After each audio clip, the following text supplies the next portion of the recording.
Shalom, Bapak Ibu, Saudara-saudari yang dikasihi oleh Tuhan kita Yesus Kristus. Pada hari ini, Jumat 18 September 2020, saya Vikaris Ivon Dwi Apriana akan membawakan renungan bagi kita yang diambil dari 2 Korintus pasal yang ke-13 ayat yang ke-5 hingga ayatnya yang ke-10. Namun sebelum kita membaca serta merenungkannya secara bersama, marilah kita berdoa.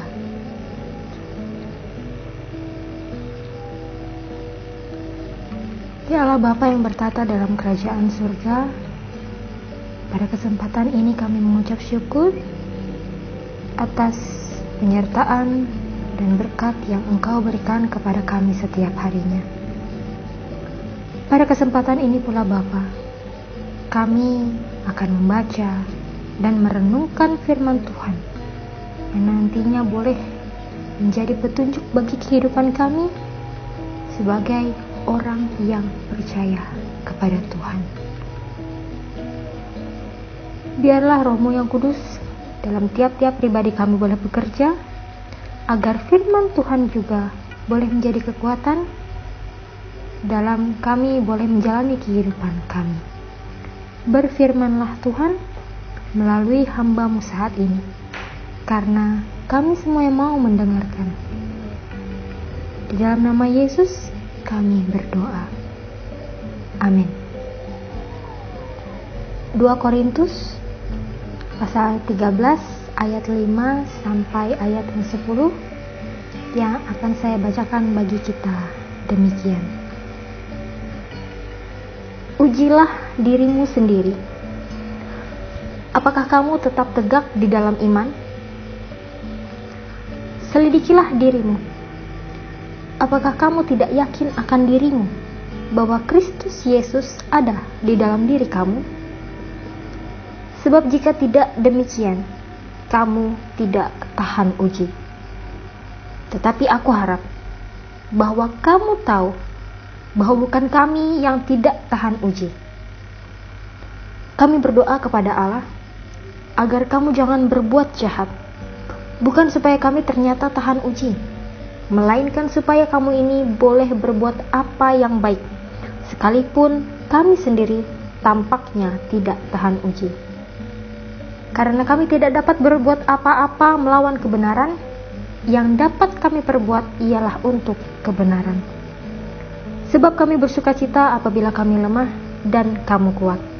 Dan inilah yang kami doakan, yaitu supaya kamu menjadi sempurna. Itulah sebabnya sekali ini aku menulis kepada kamu ketika aku berjauhan dengan kamu, supaya bila aku berada di tengah-tengah kamu, aku tidak terpaksa bertindak keras menurut kuasa yang dianugerahkan Tuhan kepadaku untuk membangun dan bukan untuk meruntuhkan. Amin. Untuk firman Tuhan. Bapak Ibu Saudara-saudari, pernahkah Anda bergumul tentang kepastian akan keselamatan?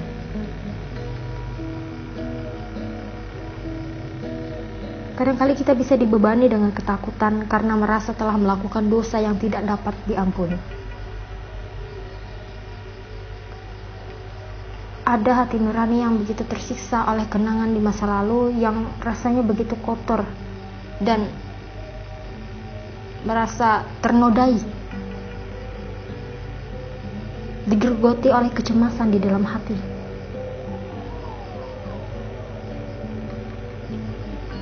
Dan ketika ada orang-orang yang merasa hal yang demikian, tentu mereka membutuhkan kata-kata yang membawa kepastian bagi jiwa mereka yang gelisah. Ada banyak orang yang diselamatkan tetapi berpikir bahwa mereka tidak diselamatkan. Ada juga orang yang tidak diselamatkan namun mengira bahwa mereka diselamatkan. Ada orang yang sombong dan begitu percaya diri mengaku sebagai seorang Kristen yang pasti memiliki kehidupan kekal karena merasa hal itu memang sudah diatur. Mereka merasa aman ketika sudah menjadi Kristen. Namun itu adalah suatu komitmen yang dangkal. Padahal jika ditilik lebih dalam, diakui bahwa mereka belum mencintai kekudusan. Mereka tidak berdoa, mereka tidak membenci dosa, mereka tidak hidup dengan rendah hati bersama dengan Tuhan. Mereka berada dalam bahaya yang sama seperti jemaat di Korintus. Dalam nas ini kita menemukan Rasul Paulus menyampaikan panggilan yang tegas kepada jemaat di Korintus. Ujilah dirimu sendiri. Apakah kamu tetap tegak di dalam iman? Apakah kamu tidak yakin akan dirimu bahwa Kristus Yesus ada di dalam diri kamu? Jika tidak demikian, kamu tidak tahan uji. Kita perlu memahami cara panggilan untuk memeriksa diri yang ditujukan kepada jemaat di Korintus, dan kita juga perlu untuk mempertimbangkan bagaimana nas ini berlaku bagi saya dan Anda, bagi kita semua. Dalam 1 Korintus pasal ke-16 ayat yang ke-13, Paulus mendesak agar berdirilah teguh di dalam iman. Namun di ayatnya yang kelima, dalam nas ini yang mendesak untuk menyelidiki diri sendiri, apakah kamu tegak di dalam iman? Ketika kita tidak bisa sejalan dengan standar dalam tanda kutip orang Kristen, kita harus bertanya pada diri sendiri, apakah saya seorang Kristen yang sejati? Atau saya Kristen hanya karena ikut-ikutan? Apakah kehadiran saya selama ini di gereja atau dalam persekutuan hanya karena mau pasang muka? Sesekali kita harus bertanya pada diri sendiri, menyelidiki diri sendiri, terutama jika ada perilaku yang salah sebagai seorang Kristen, sebagai seorang yang percaya. Faktanya bahwa Rasul Paulus dapat mengajukan pertanyaan seperti yang demikian, menunjukkan bahwa jawaban yang mungkin adalah hal-hal yang menandai kekristenan sejati. Seorang Kristen, seorang yang percaya, bukan hanya orang yang bergabung di dalam gereja, tidak juga hanya mengikuti standar moral dalam kehidupan, atau ada fakta bahwa secara konsisten membaca Alkitab membuat kita menjadi seorang Kristen. Seorang Kristen yang sejati adalah ketika seseorang membawa Kristus untuk tinggal di dalamnya. Dan Paulus menyarankan agar kita bertanya pada diri sendiri, apakah kita memiliki bukti bahwa Yesus Kristus hidup di dalam kita? Bagaimana kita bisa tahu dan kita punya bukti bahwa Yesus tinggal di dalam kita? Roma pasal 8 ayat yang ke-16 berkata, Roh itu bersaksi bersama-sama dengan roh kita bahwa kita adalah anak-anak Allah.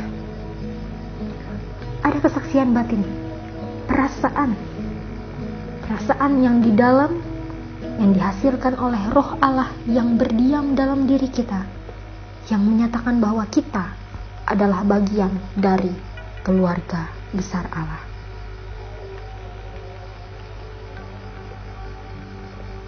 1 Petrus pasal kedua ayat yang kedua yang berbicara tentang keinginan yang lahir dari hati seorang Kristen. Jadilah sama seperti bayi yang baru lahir, yang selalu ingin akan air susu yang murni dan yang rohani, supaya olehnya kamu bertumbuh dan beroleh keselamatan. Salah satu ciri orang percaya yang sudah dilahirkan kembali adalah ketika mereka merasa haus akan firman Tuhan, lapar untuk diberi makan, untuk mengetahui kebenaran firman Tuhan. Jadi apakah Yesus Kristus ada di dalam diri kamu? Kita perhatikan perilaku, perhatikan tingkah laku kita.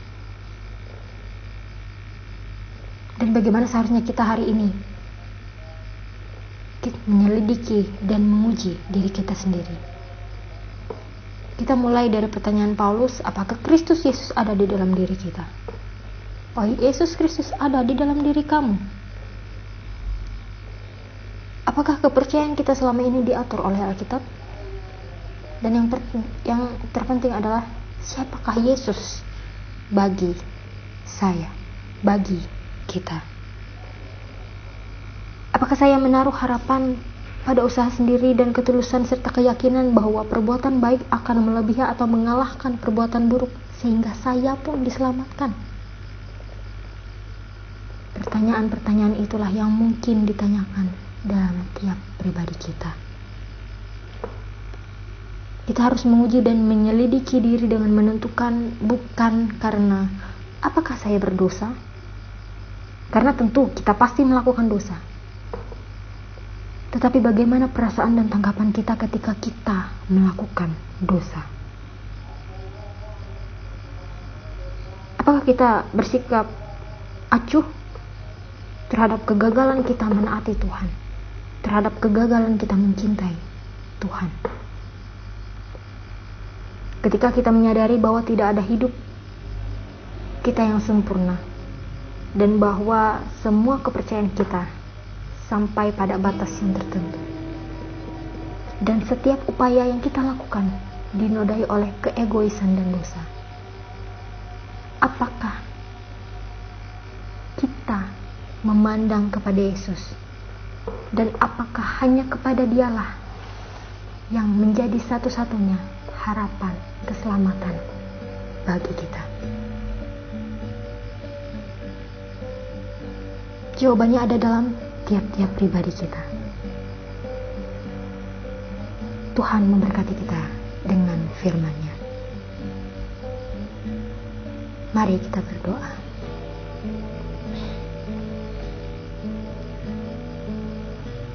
Allah, Bapa yang baik, inilah kami anak-anak-Mu yang menaruh harapan dan kehidupan kami hanya ke dalam tangan pengasihan-Mu. Kami akui Bapa, kadangkali kami gagal mencintai dan menaati Engkau. Namun biarlah kiranya Roh-Mu yang kudus yang ada dalam tiap pribadi kami mau menyatakan diri untuk benar-benar menerima Engkau dalam kehidupan kami melalui Kristus Yesus yang membawa keselamatan, membawa kehidupan kekal kepada kami yang boleh percaya kepada-Mu. Saat ini Bapa, dan sampai detik ini, kami boleh rasakan cinta kasih-Mu dalam kehidupan kami melalui berkat yang masih Engkau percayakan kepada kami, pun juga melalui orang-orang yang berada di sekitar kami. Biarlah melalui semuanya itu boleh membawa, boleh menuntun, membimbing kami untuk terus mau datang dan meninggikan serta memuliakan nama-Mu. Begitupun atas pergumulan, permasalahan dan persoalan yang terjadi kepada kami. Biarlah melalui semua itu kami boleh mau menyerahkan seluruhnya kepada-Mu untuk memberikan jalan dan rancangan yang terbaik bagi kami. Allah Bapa yang baik, saat ini kami berdoa bagi jemaat-Mu di Ulung Muro. Kiranya Engkau terus menyertai dan memberkati setiap usaha, pekerjaan dan pelayanan jemaat-Mu yang ada di sana, agar semuanya itu boleh membuat nama-Mu semakin besar, semakin ditinggikan dan dimuliakan. Biarlah segala hal yang terjadi di luar ataupun di dalam gereja dan jemaat-Mu di Ulung Muro ini, Tuhan yang pegang untuk boleh menuntun dan membimbing mereka. Inilah doa kami Bapa, yang kami alaskan di dalam nama anak-Mu Yesus Kristus, dan akan kami akhiri dengan doa yang Engkau ajarkan kepada murid-murid-Mu dan kepada kami saat ini. Bapa kami yang ada di sorga, dikuduskanlah nama-Mu, datanglah kerajaan-Mu, jadilah kehendak-Mu di bumi seperti di sorga. Berikanlah kami pada hari ini makanan kami yang secukupnya, dan ampunilah kami akan kesalahan kami, seperti kami juga mengampuni orang yang bersalah kepada kami.